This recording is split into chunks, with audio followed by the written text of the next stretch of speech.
Hello students, welcome to my YouTube channel. आज की date है 27 मई एंड 27 मई के द हिंदू न्यूज़पेपर को हम यहाँ पे एनालाइज करने जा रहे हैं। आज का द हिंदू एनालिसिस हम शुरू करें उससे पहले मैं आपको बता दूं कि आप हमसे इन 3 मीडियम्स के थ्रू कनेक्ट कर सकते हो। टेलीग्राम पे आपको हमारे लेक्चर्स की पीडीएफ मिल जाएगी। अभी वाला जो लेक्चर मैं रिकॉर्ड कर रही हूँ इसकी पीडीएफ मैं तुरंत डाल दूंगी, क्योंकि आज हम लेक्चर अपलोड करने में थोड़ा सा लेट हो गए हैं इसीलिए। और इसके अलावा आप मुझसे मेल आईडी और ट्विटर आईडी के थ्रू कनेक्ट कर सकते हो। आपके जो भी डाउट्स हों, जो भी क्वेरीज हों, वो सब आप मुझे मेल और ट्विटर के थ्रू यहाँ पे बता सकते हो। आगे बात करते हैं आज के टॉपिक्स की। तो देखो, GS1 में हिस्ट्री में हम देखेंगे अनंत पाल तोमर जी के बारे में। GS2 में इंटरनेशनल रिलेशन में हम देखेंगे साउथ चाइना सी डिस्प्यूट के बारे में। गवर्नेंस में मनरेगा ऐप अटेंडेंस के बारे में देखेंगे। GS3 में एनवायरमेंट में ग्रीन हाइड्रोजन के बारे में देखेंगे। सिक्योरिटी में बंगोसागर एक एक्सरसाइज है, मिलिट्री एक्सरसाइज, इसके बारे में देखेंगे। और ऑपरेशन नमकीन ये क्या है इसको भी समझेंगे। GS4 में we have nothing for today. Okay, तो शुरुआत करते हैं पहले आर्टिकल के साथ। अनंग पाल तोमर, ठीक है, अनंग पाल तोमर इनका नाम है, ठीक है। अब ये देखो, ये कौन है? ये जो है दिल्ली के फाउंडर हैं, दिल्ली के फाउंडर हैं, तोमर वंश के, तोमर डायनेस्टी के राजा रहे हैं। ये न्यूज में क्यों है? ये न्यूज में इसीलिए है क्योंकि national monument authority ministry of culture के अंतर्गत एक बॉडी है, नेशनल मॉन्यूमेंट अथॉरिटी। इसका काम ये है कि जो भी हमारे देश के इंपॉर्टेंट कल्चरल मॉन्यूमेंट्स है उसको प्रोटेक्ट एंड प्रिजर्व करती है ये। तो नेशनल मॉन्यूमेंट अथॉरिटी ने ये अनाउंस किया है कि अनंग पाल तोमर 2, इनका एक स्टेचू सेंट्रल दिल्ली में बनाया जाएगा और उसे एक टूरिस्ट स्पॉट के फॉर्म में डेवलप किया जाएगा। तो आपको समझ में आना चाहिए कि अनंगपाल तोमर जी कौन है। ये तोमर डायनेस्टी के राजा है और अनंगपाल तोमर 2 यहाँ पे है ना, टू बी स्पेसिफिक। और ये जो है दिल्ली के फाउंडर माने जाते हैं। देखो, इनके बारे में तो 2-3 चीजें और देख लेते हैं। सबसे पहली चीज तो ये तोमर डायनेस्टी के राजा रहे हैं, ठीक है। और इन्होंने कब से कब तक रूल किया है? लगभग 8th to 12th century AD के आसपास इनका रूल माना जाता है। इतना 4 सेंचुरीज तक तो नहीं, लेकिन इसके आसपास का तोमर डायनेस्टी का रूल माना जाता है। उसी में एक राजा थे अनंगपाल 2। ओके, इनको सक्सीड किया इन्हीं के ग्रैंडसन पृथ्वीराज चौहान ने। तो पृथ्वीराज चौहान बहुत ही फेमस नाम है, आप सभी ने सुना होगा। ये एक बहुत ही great leader and great king रहे हैं इंडिया के। तो पृथ्वीराज चौहान इन्हीं के पोते थे, ठीक है। और यहाँ पे जो अनंगपाल 2 हैं, इनको सक्सीड किया था पृथ्वीराज चौहान ने, who was defeated by Ghurid forces in the battle of Tarain. तो बैटल ऑफ तराइन में आपको पता होगा, पृथ्वीराज चौहान जो है इन्होंने 2 बैटल्स लड़ी थी, बैटल ऑफ तराइन थी। तो इसमें जो सेकंड बैटल ऑफ तराइन थी 1192 में, ये उनसे हार गए थे 1192 में बैटल ऑफ तराइन से। किससे? घुरिद फोर्सेस से। ओके, और इसी के बाद दिल्ली सल्तनत की शुरुआत हुई थी। ओके, तो तोमर डायनेस्टी जो है इन्होंने अपना कैपिटल 8th सेंचुरी में शिफ्ट किया था दिल्लीकापुरी से। यहाँ पे दिल्लीकापुरी, पहले दिल्लीकापुरी नाम हुआ करता था। तो अनंगपाल 2 के रूल में ही यहाँ पे तोमर डायनेस्टी ने अपना जो रूल था वो शिफ्ट किया था, अपना कैपिटल जो था वो शिफ्ट किया था। विष्णु गरुड़ ध्वज, ठीक है। तो ये विष्णु गरुड़ ध्वज जो है ये कुतुब कॉम्प्लेक्स में आपको देखने को मिलेगा और ये यहाँ पर लेकर अनंगपाल तोमर 2 ही आए थे, ठीक है। तो फटाफट से कुछ फैक्ट्स याद रख लेना। एक तो तोमर डायनेस्टी का रूल कब से कब तक था? 8th to 12th सेंचुरी तक तोमर डायनेस्टी का रूल था। इसी में अनंगपाल 2 थे। अनंगपाल 2 के ही ग्रैंडसन कौन थे? पृथ्वीराज चौहान। और Prithviraj Chauhan second battle of Tarain में हार गए थे, जिसके बाद दिल्ली सल्तनत की शुरुआत हुई थी। और अनंगपाल तोमर ही हैं जिन्होंने कुतुब कॉम्प्लेक्स में विष्णु गरुड़ ध्वज यहाँ पे लाकर इस्टेब्लिश किया था। इसके अलावा जो यहाँ पे तोमर डायनेस्टी ने अपना कैपिटल शिफ्ट किया था वो 8th सेंचुरी में किया था टू दिल्लीकापुरी, ओके, जिसको दिल्ली, मॉडर्न डे दिल्ली कहा जाता है। ऑलराइट, आगे बात करते हैं तोमर डायनेस्टी के बारे में कुछ चीजें। Tomar dynasty one of the early medieval ruling houses है नॉर्दर्न इंडिया का। तो देखो, 8th to 12th सेंचुरी हमने कहा, तो ये मिडाइवल एरा है, ठीक है। और नॉर्दर्न इंडिया में इस डायनेस्टी ने रूल किया था। According to Bardic tradition, the dynasty was one of the 36 Rajput tribes. तो उस समय पे कुछ 36 राजपूत ट्राइब हुआ करती थी, उसमें से एक तोमर डायनेस्टी थी, ठीक है। History of family spans the period between the rain of Anangpal, who was the founder of Delhi in 11th century CE, and the incorporation of Delhi within the Chauhan kingdom in 1164. तो यहाँ पे एक बड़ा सा जो रीजन है, एक बड़ा सा जो रेन है, वो इस पीरियड, यहाँ पे एक पीरियड है 11th सेंचुरी से लेके 1164 तक का, जो काफी इंपॉर्टेंट है दिल्ली के लिए भी और तोमर डायनेस्टी के लिए भी, ठीक है। Although Delhi subsequently became decisively a part of Chauhan kingdom, numismatics and comparatively late literary evidences indicate that Tomar kings such as Anangpal, Madanpal continued to rule as feudatories, presumably until the final conquest of Delhi by Muslims. तो देखो वैसे तो हमारे पास काफी evidences हैं कि जो दिल्ली था वो चौहान डायनेस्टी में आ चुका था और यहाँ पे अनंगपाल, मदनपाल जैसे रूलर्स हुआ करते थे, लेकिन फिर भी कुछ एविडेंसेस थोड़े से कॉन्ट्राडिक्टरी भी हमको मिलते हैं। न्यूमिस्मेटिक्स यानी कि उस टाइम के कॉइन्स, करेंसी जो हुआ करती थी, लिटरेचर जो हुआ करता था, वो ये बताता है कि तोमर किंग्स उस टाइम पे भी फ्यूडेटरीज की तरह ही रूल कर रहे थे जब तक मुस्लिम रूल नहीं आया था, जब तक दिल्ली सल्तनत नहीं आई थी। ठीक है, तो यहाँ पे तोमर डायनेस्टी के बारे में एक दो चीजें कि 36 राजपूत ट्राइब्स में से एक था, मिडाइवल एरा में रूल किया हुआ है। ठीक है, और कुछ कॉन्ट्राडिक्टरी सोर्सेस भी हमको बताते हैं कि ये किंग्स नहीं थे, ये फ्यूडेटरीज ही हुआ करते थे। ठीक है, तो दोनों हैं, थोड़े से कॉन्ट्राडिक्टरी हिस्ट्री होती ही है, तो ये चीज आपको समझ में आनी चाहिए। आगे बात करते हैं नेक्स्ट हमारे आर्टिकल की, app based attendance hits rural workers. तो देखो बेसिकली क्या हुआ ये है कि यूनियन गवर्नमेंट ने एक ऐप बनाई। ठीक है, ऐप बनाई मोबाइल मॉनिटरिंग के लिए। ठीक है, app national mobile monitoring system, इसने एक ऐप यहाँ पे बनाई है। और ये ऐप क्यों बनाई है? ये ऐप बनाई अटेंडेंस लेने के लिए। ठीक है, अटेंडेंस लेने के लिए किसके अंतर्गत? मनरेगा। मनरेगा आप सभी ने स्कीम सुनी होगी, ये एक रूरल एम्प्लॉयमेंट गारंटी स्कीम है। मनरेगा के अंतर्गत हर रूरल हाउस होल्ड के कम से कम एक व्यक्ति को 100 दिनों का एम्प्लॉयमेंट सरकार गारंटी करके देती है। और ये जो एम्प्लॉयमेंट होता है ये अनस्किल्ड एम्प्लॉयमेंट होता है। ठीक है, तो यहाँ पे रूरल एरियाज में अगर मान लो किसी के पास एम्प्लॉयमेंट नहीं है तो हर रूरल हाउस होल्ड का, ठीक है, डज नॉट मैटर कि आप बीपीएल में हो, बिलो पॉवर्टी लाइन हो या नहीं हो, अगर आपका घर रूरल एरिया में है, रूरल हाउस होल्ड में आप आते हो, तो हर रूरल हाउस होल्ड में से एक पर्सन को यहाँ पे 100 दिन का एम्प्लॉयमेंट जनरेट करने का, 100 दिन का एम्प्लॉयमेंट गारंटी करने का काम करती है government of India under this MNREGA act. और ये जो 100 दिन का काम रहेगा ये अनस्किल्ड वर्क रहेगा। ठीक है, इसके बारे में हम और जानेंगे, लेकिन चलो ठीक है, पहले मनरेगा के बारे में ही जान लेते हैं, फिर हम इस मुद्दे को देखेंगे कि क्या है। तो देखो MNREGA Mahatma Gandhi national rural employment guarantee act, ये इसका पूरा नाम है। ठीक है, इसको राइट टू वर्क के नाम से भी जाना जाता है क्योंकि यहाँ पे सरकार हर इंडिविजुअल को एक काम करने का राइट देती है, अधिकार देती है, राइट टू वर्क देती है। ठीक है, यहाँ पे एक सोशल मेजर के तौर पे इनिशिएट किया गया था और इसमें लोकल गवर्नमेंट का भी काफी कॉन्ट्रीब्यूशन होता है। इसमें लीगली हर सिटीजन को, यानी कि रूरल हाउस होल्ड के हर एक इंडिविजुअल को यहाँ पे 100 डेज, एटलीस्ट 100 डेज का वेज एम्प्लॉयमेंट दिया जाता है रूरल इंडिया में, सो दैट उनकी क्वालिटी ऑफ लाइफ को एनहांस किया जा सके। ऑलराइट, अब देखो यहाँ पे ये पेड रूरल एम्प्लॉयमेंट होता है और कम से कम 100 दिन का आपको पेड रूरल एम्प्लॉयमेंट मिलेगा। अनस्किल्ड लेबर होता है। ठीक है, अनस्किल्ड लेबर जैसे मजदूरी का काम वहाँ पे मिलता है, थोड़ा सा कंस्ट्रक्शन का हो गया या फिर कारपेंट्री का हो गया, इस तरह के लेबर आपको लेबर वर्क मिलता है। ये सोशल इंक्लूजन के लिए एक एक्ट है, एक तरीका है, एक स्कीम है। यहाँ पे ड्यूरेबल असेट्स बनाए जाते हैं जैसे कि वेल्स, पॉन्ड्स, रोड्स, कैनाल्स, ये सब बनाए जाते हैं। यहाँ पे अर्बन माइग्रेशन को कम करने की कोशिश की जाती है। क्या होता है ना कि देखो लोग जो है फार्मिंग करते हैं, लेकिन कभी कभी क्या होता है कि फार्मिंग सीजन जो है उसमें 2-3 महीने का ब्रेक आ जाता है, तो वो 2-3 महीने में क्या करें? अभी 2-3 महीने में वो क्या करते हैं, फिर शहर जाते हैं, दूसरी नौकरी ढूंढते हैं। ठीक है, अब इसी 2-3 महीने को जो गैप यहाँ पे हो रही है इसको मनरेगा कवर कर लेता है। ठीक है, अगर वो अपने ही रूरल एरिया में रहकर मनरेगा के अंतर्गत काम करना चाहें तो वो कर सकते हैं। इससे क्या होगा, अर्बन माइग्रेशन कम होता है। ओके, इसके साथ साथ रूरल इंफ्रास्ट्रक्चर भी हाथ के हाथ क्रिएट हो जाता है। ऑलराइट, अब देखो इसमें यहाँ पे कौन सी मिनिस्ट्री इन्वॉल्व है? मिनिस्ट्री ऑफ रूरल डेवलपमेंट इसमें इन्वॉल्व है। इसका पूरा implementation ministry of rural development देखती है।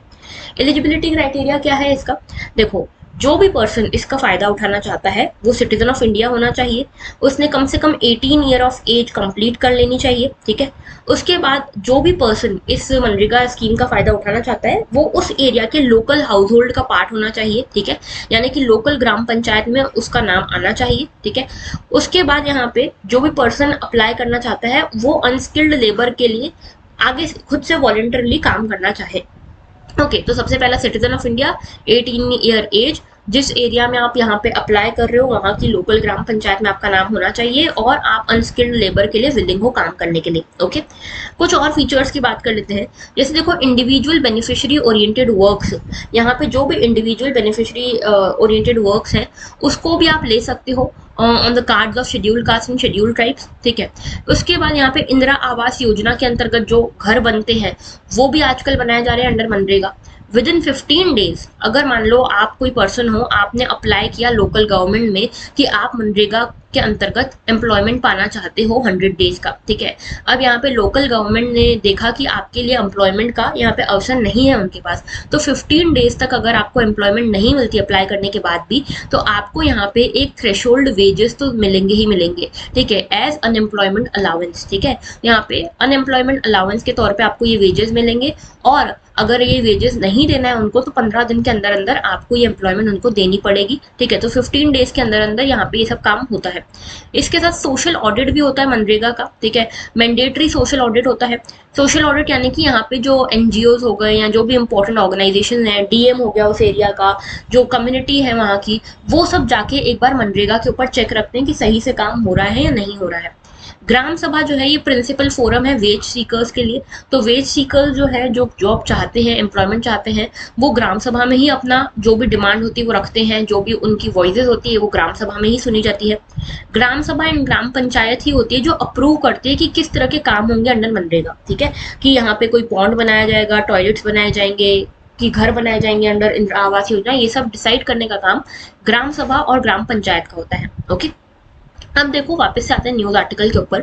न्यूज आर्टिकल ये बोल रहा है कि मनरेगा के बारे में तो हम जान गए। मनरेगा में क्या हो रहा है, अभी सरकार एक ऐप लेकर आई जिसमें अटेंडेंस को मेजर करने के लिए, मॉनिटर करने के लिए मनरेगा में एक ऐप लेकर आई। इस ऐप में क्या करना होता है, जो भी वर्कर्स हैं वो जितने भी दिन काम पे आ रहे हैं उनको हर दिन 2 पिक्चर्स अपने अपलोड करने होते हैं काम करते हुए, ठीक है। तो यहाँ पे 2 time stamped and Jio tagged photographs उनको अपने जो भी वर्कर्स हैं उन सबको अपने पिक्चर्स अपलोड करने होते हैं उस ऐप पे, सो दैट उनकी अटेंडेंस लग जाए, ठीक है। तो अब यहाँ पे ये क्यों लाया गया, क्योंकि देखा जा रहा था लीकेज बहुत हो रहा है, ठीक है।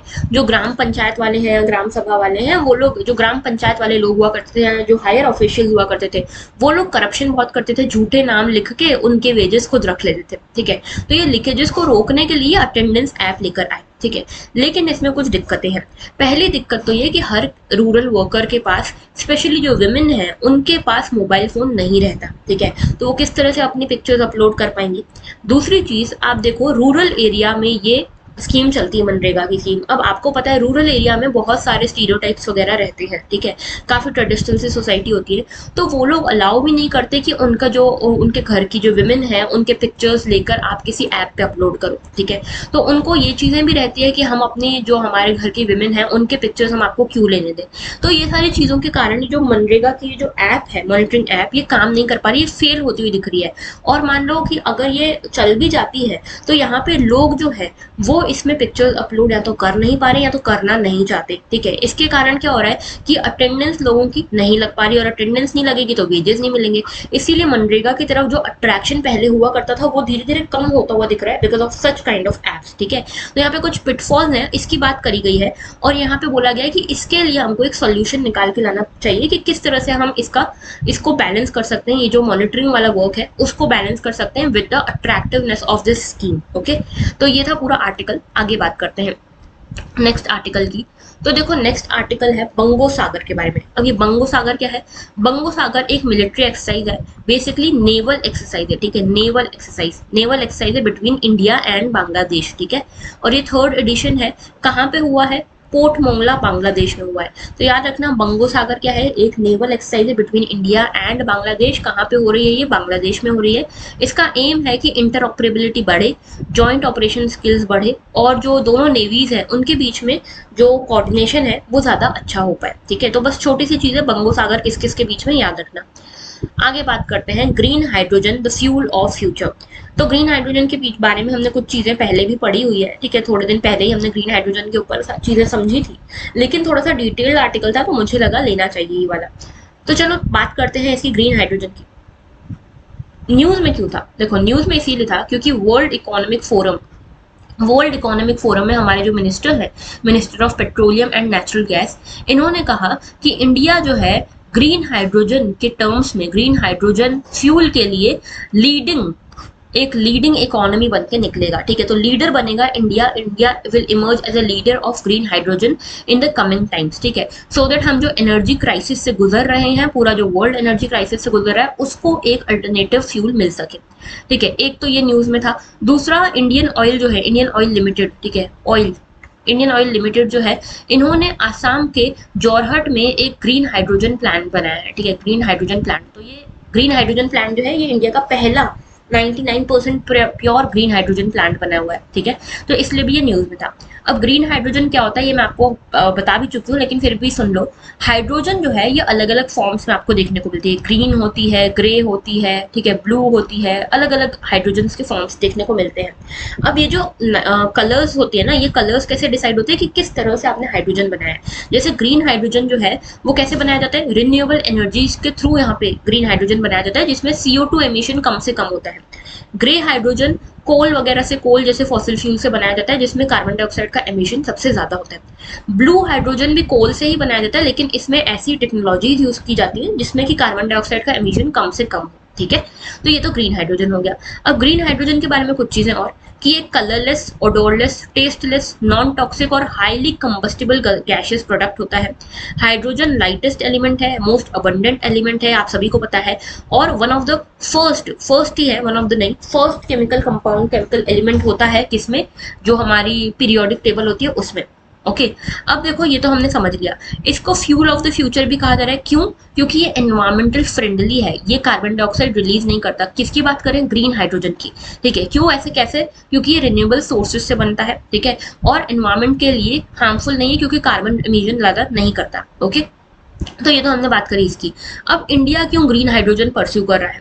तो आप सभी को पता है कि इंडिया ने पेरिस क्लाइमेट पैक्ट पे साइन किया है।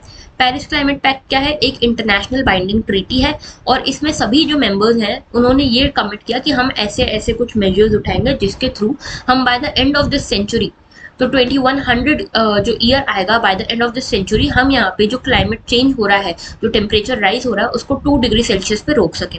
तो इसी पेरिस क्लाइमेट पैक्ट के अंतर्गत इंडिया ने भी कुछ चीजें कमिट करी। इंडिया ने कमिट किया कि हम अपनी जो कार्बन एमिशन इंटेंसिटी है इसको कम करेंगे बाय 33 to 35%, ठीक है, और ये कब तक करेंगे? बाय 2030। ओके तो यहाँ पे ये कहा गया। तो एक तो कार्बन एमिशन इंटेंसिटी हमको कम करनी, दूसरा हम जो है काफी ज्यादा हमारे देश में फ्यूल की डिमांड है। अब जो फ्यूल हम इंपोर्ट करते हैं वो कैसा होता है? फॉसिल फ्यूल होता है। पेट्रोलियम, डीजल क्या है? फॉसिल फ्यूल है। तो यहाँ पे हम जो है one of the largest carbon emitter बन गए हैं, ठीक है, one of the largest carbon emitter बन गया। हमारा इम्पोर्ट बिल भी बहुत ज्यादा है, ठीक है, हमारा इम्पोर्ट बिल लगभग $100 बिलियन का होता है। ओके तो इंपोर्ट बिल ज्यादा है, दूसरा हमारा कंजप्शन बहुत ज्यादा है फ्यूल का, ठीक है, उसके अलावा कार्बन डाइऑक्साइड का एमिशन भी हमारा सबसे ज्यादा है। लगभग पूरे वर्ल्ड में जितना भी कार्बन डाइऑक्साइड एमिशन होता है ना, उसमें से 7% सिर्फ इंडिया करता है, ठीक है। तो यहाँ पे ये सारे इश्यूज है। एनर्जी क्राइसिस का भी इशू चल रहा है। तो 2047 तक हमारी कोशिश ये है कि हम थोड़ा सा सेल्फ रिलायंट हो जाए एनर्जी के फॉर्म में। तो इसी के लिए हम यहाँ पे ग्रीन हाइड्रोजन को ज्यादा बढ़ावा दे रहे हैं, और इसी में हमने नेशनल हाइड्रोजन मिशन भी हम लेकर आए हैं। ये जो नेशनल हाइड्रोजन मिशन है ये 2021 में हमने स्टार्ट किया था। इसमें कोशिश ये की जा रही है कि हम कार्बन एमिशन को कट डाउन करें और ज्यादा से ज्यादा हम रिन्यूएबल एनर्जी के सोर्सेज पर डिपेंड करें, ठीक है। अब ग्रीन हाइड्रोजन कितना क्या प्रोड्यूस हो रहा है इंडिया में? तो इंडिया ने अभी अभी ही चालू किया है ग्रीन हाइड्रोजन के बारे में सोचना और ग्रीन हाइड्रोजन को प्रोड्यूस करना। तो अभी हमारा जो एम है वो है कि एनर्जी कैपेसिटी हम 500 गीगावाट की कर लें बाय 2030। ओके और इसी के लिए अभी आपको मैंने बताया कि आसाम के जोरहट में 99.99% प्योर हाइड्रोजन पायलट प्लांट बना हुआ है, जिसमें कोशिश ये रहेगी कि हाइड्रोजन, जो ग्रीन हाइड्रोजन है, उसका प्रोडक्शन ज्यादा से ज्यादा हो, और साथ में रिसर्च डेवलपमेंट भी हो, स्टोरेज भी हो, ट्रांसपोर्टेशन भी इसका हो सके। ओके इसके साथ एक स्पेशलाइज्ड ब्लेंडर वगैरह भी लगाया गया है यहाँ पे, so that industrial use, domestic use के लिए भी हम ग्रीन हाइड्रोजन को यूज कर सकें। लेकिन एक इशू है कि हम ऑलरेडी सोलर एनर्जी के लिए काम कर रहे हैं, विंड एनर्जी के लिए काम कर रहे हैं, तो ग्रीन हाइड्रोजन में ऐसा क्या है कि हम इसके ऊपर इतना फोकस कर रहे हैं? करना ही है तो हम इन पे करें, सोलर एनर्जी, विंड एनर्जी। लेकिन यहाँ पे एक इशू ये है कि जैसे विंड एनर्जी है, विंड एनर्जी जो रिन्यूएबल एनर्जीज होती है ना, इसको स्टोर करना बहुत डिफिकल्ट होता है। जैसे विंड एनर्जी है, ये इसको स्टोर करना बहुत ज्यादा डिफिकल्ट होता है, इसीलिए ग्रिड में इनस्टेबिलिटी रहती है। लेकिन ग्रीन हाइड्रोजन के साथ एक चीज ये है कि इसको आप लंबे समय तक स्टोर करके रख सकते हो। तो ये जो ग्रीन हाइड्रोजन है यहाँ पे आप इसके थ्रू फ्यूल सेल्स बना सकते हो, और ये फ्यूल सेल्स में क्या होता है कि केमिकल एनर्जी कन्वर्ट हो जाती है इलेक्ट्रिसिटी में, और यहाँ पे ग्रिड स्टेबिलिटी भी होगी। क्यों? क्योंकि इसको आप लंबे समय तक स्टोर करके रख सकते हो।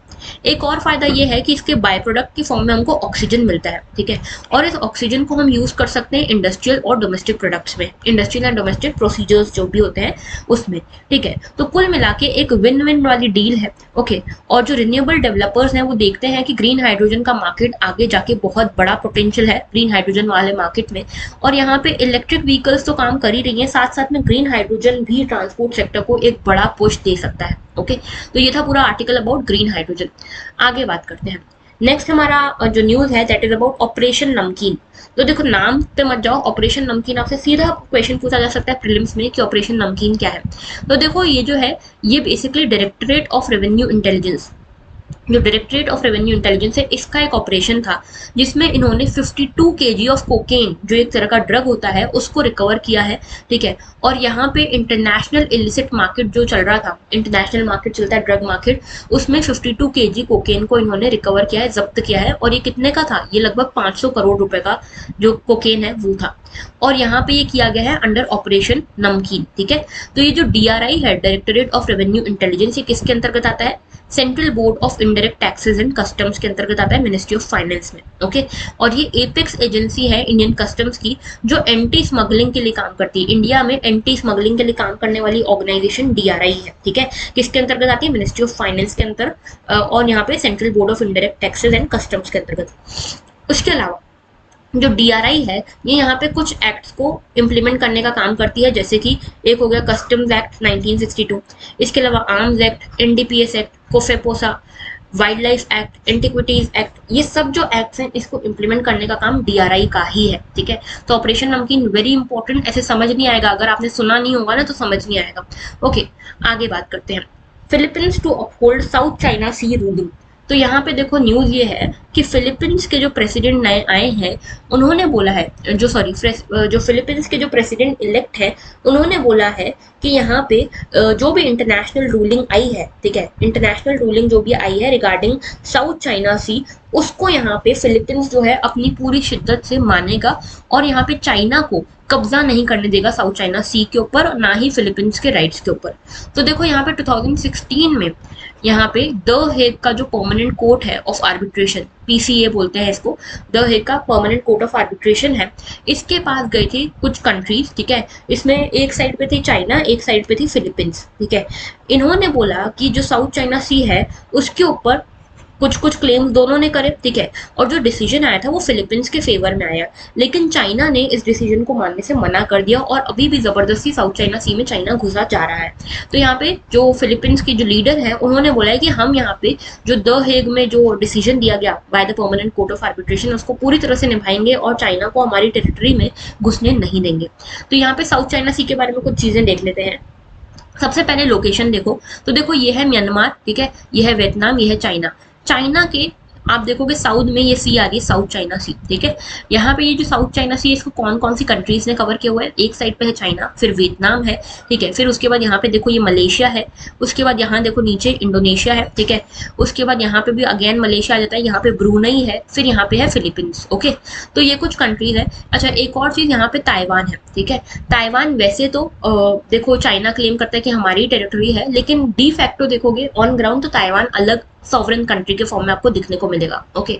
तो China, Taiwan, Philippines, Vietnam, Malaysia और ब्रूनई ये कंट्रीज हैं जो क्लेम करती है साउथ चाइना सी के ऊपर, ठीक है। अब यहाँ पे एक परासल आइलैंड है, ये देखो यहाँ पे आपको देखने को मिलेगा, ये परासल आइलैंड जो है इसके ऊपर क्लेम करता है चाइना, उसके साथ वियतनाम, और यहाँ पे दूसरा ताइवान भी इसके ऊपर क्लेम करता है। दूसरा है स्पार्टली आइलैंड, ये देखो यहाँ दिख रहा है स्पार्टली आइलैंड। स्पार्टली आइलैंड के ऊपर सभी कंट्रीज हो गई, चाइना हो गया, वियतनाम हो गया, ब्रूनई, फिलीपींस, ये सब कंट्रीज इसके ऊपर क्लेम करती हैं। एक और है स्कारबोरो शोल, ठीक है, स्कारबोरो शॉल जो है इसके ऊपर फिलीपींस, चाइना और ताइवान ये सब क्लेम करते हैं। अच्छा ये जो आपको डैश डैश दिख रहा है ये जो है इसको 9 डैश लाइन बोला जाता है, और चाइना बोलता है कि जो 9 डैश लाइन है ये जो हमने खींची हुई है इमेजिनरी लाइंस मैप के ऊपर, ये 9 डैश लाइन चाइना की टेरिटरी को दिखाते हैं, ठीक है। तो ये जैसे बचपन में होता था ना कि बस की सीट के ऊपर रुमाल रख दिया तो हमारा हो गया, वैसे ही चाइना को लगता है कि टेरिटरीज का भी बंटवारा इसी तरह से होता है, तो 9 डैश लाइन खींच के बोलता है कि साउथ चाइना सी पूरी मेरी हो गई, ठीक है। तो ये पूरा इशू है। अब देखो साउथ चाइना सी के बारे में कुछ चीजें देख लो। ये जो है वेस्टर्न पैसिफिक ओशन की एक आर्म है। तो अगर आप देखोगे साउथ चाइना सी आती कहाँ है, तो याद रखना पैसिफिक ओशन में आती है, इंडियन ओशन का पार्ट नहीं है, ठीक है। अब इसकी लोकेशन मैंने आपको दिखाई, चाइना के साउथ में है, वियतनाम के ईस्ट में है, फिलीपींस के वेस्ट में है और बोर्नियो के नॉर्थ में है। इसके यहाँ पे एक ताइवान स्टेट है, ठीक है। ताइवान स्टेट से ही ईस्ट चाइना सी कनेक्टेड है, और एक लूजोन स्टेट है जिसके साथ फिलीपींस है। तो देखो यहाँ पे मैं आपको दिखाती हूँ, ये देखो यहाँ पे ये जो है ये है ताइवान स्टेट, ठीक है। यहाँ पे आती है साउथ चाइना सी और इसके ऊपर आएगी ईस्ट चाइना सी, ठीक है। तो यहाँ पे ताइवान स्टेट जो है इन दोनों को जोड़ता है। और यहाँ पे एक आती है लूजोन स्टेट, ये देखो यहाँ पे दिख रही है, ये लूजोन स्टेट है, यहाँ पे साउथ चाइना सी और इस साइड पे आएगी फिलीपींस सी। ओके, आगे बात करते हैं। इसके साथ कौन कौन सी बॉर्डर्स किस किस के साथ शेयर होती है मैंने आपको बता दिया है। इसकी स्ट्रेटेजिक इंपॉर्टेंस बहुत ज़्यादा है इस साउथ चाइना सी की, इसीलिए सब लोग इस पर क्लेम करते हैं। पहला तो ये कि यहाँ पे ये इंडियन ओशन और पैसिफिक ओशन को कनेक्ट करती है। यहाँ पे एक स्टेट ऑफ मलक्का है, एंड स्टेट ऑफ मलक्का जो है इसकी लोकेशन मैं आपको दिखाती हूँ। ये देखो यहाँ पे आपको दिख रही है साउथ चाइना सी, यहाँ पे वियतनाम है, वियतनाम से नीचे आओगे ये मलेशिया है, मलेशिया से थोड़ा और नीचे आओ, ये देखो यहाँ पे स्टेट ऑफ मलक्का ये दिख रही है, मलेशिया और इंडोनेशिया के बीच में।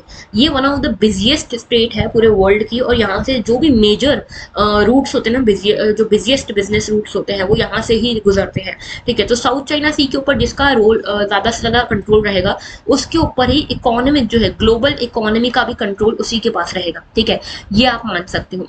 उसके अलावा अंकटैड जो है उसके हिसाब से भी जो टोटल ग्लोबल शिपिंग पासेस हैं उसमें से 1/3 जो शिपिंग पासेस हैं वो यही स्टेट ऑफ मलक्का से ही होकर गुजरते हैं, ठीक है।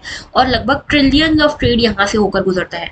तो जियो पॉलिटिकली भी बहुत स्ट्रांग है, बहुत इंपॉर्टेंट, और जियो इकोनॉमिकली भी बहुत इंपॉर्टेंट लोकेशन है ये। ओके, समझ गए। तो ये था पूरा आर्टिकल रिगार्डिंग साउथ चाइना सी।